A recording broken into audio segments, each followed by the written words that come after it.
I'm going to talk to you about drug plans. Now, I spent a good deal of time making a comparison because, folks, these are your options. Now, as we conclude today with drug plans, everything I'm going to teach you is identical. Okay? The structure of drug plans, the function of the drug plans, no difference whatsoever. Over here, I have 20 to choose from, but the function and the structure is the same. Over here, whatever's embedded in the Advantage plan, I take that. Sometimes very good, sometimes terrible. But the function and the structure is the same. So let's go through it. Number one, every drug plan is going to have a network of pharmacies. There will be a couple of pharmacies that will be identified as preferred and a couple that will be standard. What that means is this. Let's say that one plan, they're saying CVS and Walmart are preferred and Walgreens and grocery stores, whatever, are standard. What does that mean? The preferred pharmacies on the plan are going to have a little bit better pricing than the standard. And so another plan, it could be Walgreens only is the preferred pharmacy and everybody else you go to is going to be standard. So as a firm, we try to find out where would you like to get your meds filled, and we try to find a plan that it's a preferred pharmacy. Sometimes that happens, sometimes it doesn't. You got to be a little flexible if you want to save money, okay? So that's what we do in networks. Number two, every plan is going to have a formulary. This is a list of medications that is covered by the plan. Now, this is Marvin teaching you, okay? They don't publish this, but I can tell you the difference in formulary I would describe as good, better, and best. So the size of the formulary varies. So a good formulary is going to have about 3,500 medications that we can look at. A better one's going to have about 5,000 meds to look at, and a best is going to have about 7,000 meds. Now, I will tell you this, probably 80% of you here, 80% of you viewing this will be fine with a good formulary. 3,500 meds, if you're taking 2 or 3 meds, even maybe a brand name, you'll probably be fine right there. If you're buying one of these plans, it's going to range from that $13 range to maybe $30 a month. But if you're taking more meds, let's say we're taking 2 or 3 brand names, we're on insulin or something, we're probably going to be here, we're going to spend anywhere from maybe $30 to $50 a month. We have 5,000 meds to choose from. Okay, about 0.00001% of you are going to need that plan.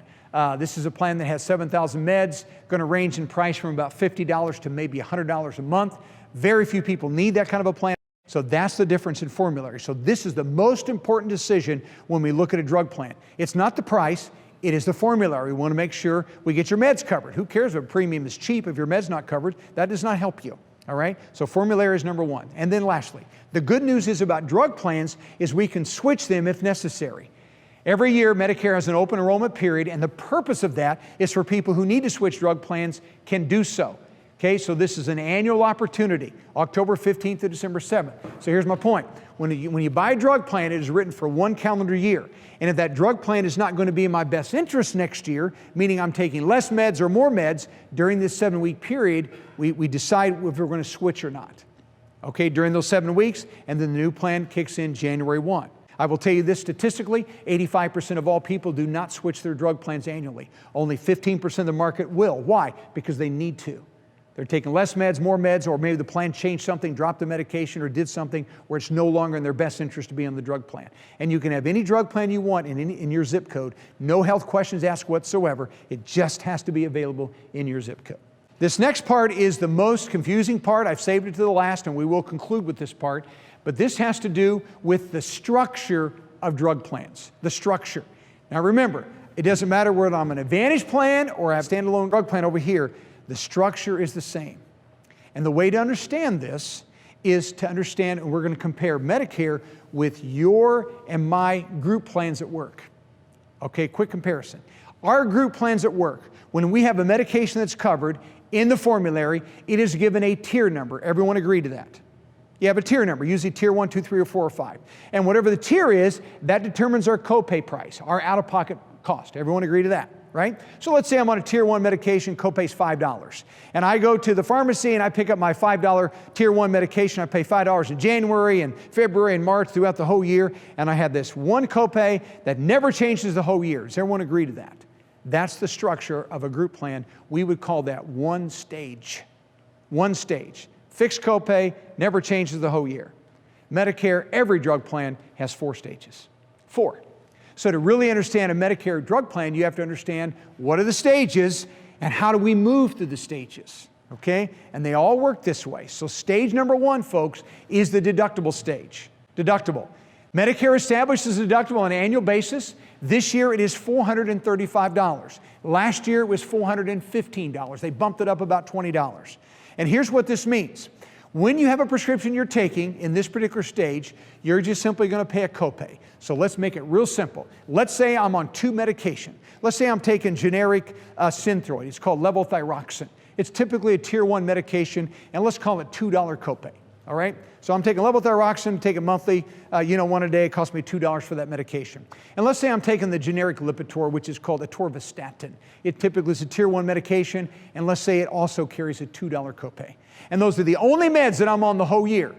Okay, I have my levothyroxine, I got my atorvastatin, they cost $2 each. I go to the pharmacy to pick them up and they cost me $4 every month. Will I ever reach my deductible? Never. And listen, that's what's going to happen to probably 80% of you. You will never reach your deductible. And if you never meet your deductible, you stay in stage 1 the whole year. We never move. But let's suppose that we only take 1 medication, and that medication happens to be called Eliquis. If you have AFib or some other kind of serious heart issue, Xarelto would be very similar. These are patented blood thinners. They're very expensive. Eliquis right now, most plans retails for $500, one month fill. So if I'm on Eliquis and that's all I'm taking, and I go to pick up my prescription in January, and I have a deductible of $435, am I going to meet my deductible? Yes, you are, for sure. You'll meet it. In fact, you'll pay the $435, and then you'll also pay a copay for Eliquis, which is $45. So the first time you pick that Eliquis up, it costs you $480. And you are now done in stage 1. Your deductible has been met. Now we're going to stage 2. And in stage 2, this by Medicare is called the initial coverage. And now, folks, I'm in my second stage, and now I have my second copay. This is a different copay. And this copay is totally based upon the tier of the medication. Most plans right now, Eliquis is a tier 3 medication, copay of $45. So I go to pick up my prescription in February, I pay $45 copay because it's a tier 3 preferred brand. And in March, and in April, and in May, and in June, July, and August, I pay $45 every time I pick up my Eliquis. And here's what's happening that is different from your group plan and mine. Behind the scenes, every time you pick up a prescription, Medicare is tracking the retail cost of that medication. You're not paying retail, but they're tracking it. And they track it and track it and track it and track it. And if that retail total number ever reaches a certain number called the threshold, if we reach the threshold, then we move from stage 2 and we go to stage 3. And that threshold this year in 2020 is $4,020. Now here's what I want to teach you about the threshold. Medicare says this, that 95% of all people on Medicare plans never hit the threshold. And remember, this is retail. You did not pay that. In fact, if you're on Eliquis and this is what put you there, you maybe have spent about $800 to $900 total out of your pocket. The insurance company that wrote that plan for you made up the difference. You just paid your deductible and you paid your copays, but the retail cost has finally reached that threshold. And if it does, we leave stage 2 and we go to stage 3, called the donut hole. Everyone's heard of the donut hole, but most don't understand it, don't know how people get there. You get there because you're either on a lot of expensive medications or just period a lot of medications. But if we ever reach that retail number, we move on. Medicare says 95% of all people never hit this. So there's only a 5% chance that you would ever get there. Now listen, if you're an insulin-dependent diabetic, okay, and you're on Humalog, Novolog, Lantus, some of these quick pins, you will get there in about 2 to 4 months. Guarantee you. You just will. And it's right now that I know of, there may be more, but I have 2 ladies right now that are on meds that are $7,000 a month. These are self-administered chemotherapy pills, $7,000 a month. Remember the gentleman I told you about that has a brain tumor? We looked at a med the other day for him, $23,000 a month. Truly. Anyways, I got 2 ladies there on $7,000 a month meds. If that's the threshold, how long does it take you to get there if retail is being counted? What, 3 weeks? But if I ever get there, whether it's 3 weeks or it's 8 months or it's whatever period of time, we leave here and we go to stage 3. Stage 3 is called the donut hole. And now we have our third copay possibility. And this copay is going to be based upon the retail cost of medication. So if Eliquis retails for $500 and my copay is 25% retail, what's my copay now? What's 25% of $500? $125. So the first time I picked it up, it cost me $480. Next time it was $45 and $45 until I hit the threshold of $4,020. Okay, so basically September, now I'm in the donut hole, and now I'm paying $125 for that same medication. This is my third copay. And now they're tracking a whole nother number, has nothing to do with retail. It has everything to do with what I'm spending out of my pocket. And that number is $6,350. So that's everything that you have spent and all the manufacturer discounts. Every brand name is discounted 70%, and that is credited to that $6,350. You didn't pay it, but they treat it as though you did. And by the way, that is good news for anyone in the donut hole, okay? Medicare every year publishes a number, then here's what they say. When you reach the donut hole, you should expect to pay X. This year, that number is $1,500 because all the other $6,350 was a manufacturer discount. So anyone who gets there, 5% of the Medicare population, going to spend about $1,500 out of their pocket. And if we ever get to that number, then we go to stage 4. They tell us that only 1% of all people on Medicare get to stage 4. This is called the catastrophic stage, and no one is upset in this stage. Medications are very, very reasonably priced. In fact, they're cheap. You pay 5% of the retail cost or these flat, generic brand name prices. So that Eliquis, if I'm in this stage 4, that costs $500 retail, it costs me now 5%. And now I'm paying $25 for that same medication. So if I was on Eliquis and I went through all the stages in that year, I paid $480 the first month, and then $45 for the next 7 months, and then I paid $125 in the donut hole, and then I paid $25 for catastrophic coverage. One medication changed prices 4 times. Now listen, don't blame me for the system. Yeah, I didn't make that up. I'm just trying to explain it to you. And I will guarantee you this, folks, 90% of the agents in this business could not explain what I just explained to you, and now you understand it.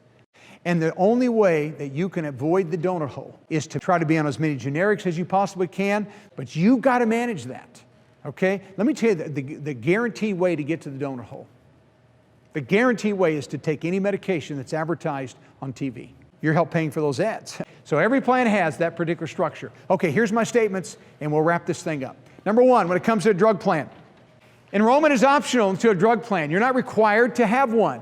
However, I want you to know, my advice to you is choosing to go without a Part D plan is very risky, and will result in late enrollment penalties that last for life, okay? Here's the temptation. Sometimes people take no meds and think, well, I don't want to take a drug plan. I don't want to take any medications. Listen, I had 2 teachers walk into my office about a year ago. Healthy as could be, took no medications. Picture of health, getting ready to retire. I wrote them plans. About 9 months after that, the man comes in by himself. Most yellow person I've ever seen in my life. Pancreatic cancer. Ready to die. Okay? 9 months earlier, healthy as could be, took no medications, now dying with pancreatic cancer. He is now since deceased. His wife's still my client. Okay? Picture of health. Within 1 year, he's dead. Folks, things change. I don't care if you don't take a medication right now. You may need a $7,000 a month medication in 6 months. That's why you get a drug plan. Okay, that's why we spend $13, $14 a month, at least have some kind of a drug plan just in case we need it. Listen, I have never had my home burned down. I hope it never does. But do you think I'm going to cancel my homeowner's insurance? No way. I would not do that. It's too risky. Okay, just in case, I'm going to keep my homeowner's insurance. So get a drug plan. Okay? And agents who tell you don't worry about it, you don't take meds, run as far away from them as you can. They do not know what they're talking about. Prescription drug plans are purchased from private health insurance companies. You buy them as either standalone plans or they're embedded with an Advantage plan. Okay? And so if we have the Advantage plan, it's part of the package. Over here, it's a separate plan, separate premium, separate policy. All right? So that's the way they work. Okay, now listen, I know I've said a lot to you. I know this is a lot of information. I got that. Folks, my goal for you today was when you leave these doors, you know more going out than you did when you came in. Some of you didn't know what you didn't know. I know that's how you feel today. You kind of feel like you drank out of a fire hydrant. I understand that. So let's summarize everything now that I've said. When you go on Medicare, this is page 3 on your notes. Go to the very back page, and here's a quick summary, and we'll call it a day. I look forward to having you join me in the next video so that you can continue learning the ins and outs of Medicare. When you're ready for personalized advice for your situation, all you have to do is go to MedicareSchool.com in order to get in touch with us.